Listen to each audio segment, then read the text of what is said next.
বরং নবীজি সাল্লাল্লাহু আলাইহি ওয়াসাল্লামকে আল্লাহ তাআলা সম্মানিত করেছেন এ ব্যাপারটি ফাইনাল হয়ে গিয়েছে এবং তাকে সম্মানিত করার একটি মহা উৎসবের নাম হলো সালাওয়াত বা দুরুদ শরীফ।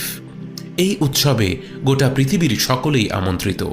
এই আমন্ত্রণে যেই সাড়া দেবে সেই নবীজি সাল্লাল্লাহু আলাইহি ওয়াসাল্লামের প্রতি আল্লাহ তাআলার অগাধ ভালোবাসার উসিলায় সম্মানিত হবে, তার পাপ মোচন হবে, তার বালা মুসিবত দূর হয়ে যাবে।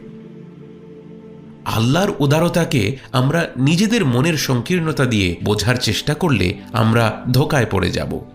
আমরা কল্পনাও করতে পারবো না আল্লাহ তাআলা নবীজি সাল্লাল্লাহু আলাইহি ওয়াসাল্লামকে কতটা ভালোবাসেন, তাকে কতটা সম্মানিত করেছেন, সালাওয়াতের এই উৎসবকে তিনি কতটা উন্মুক্ত করে দিয়েছেন।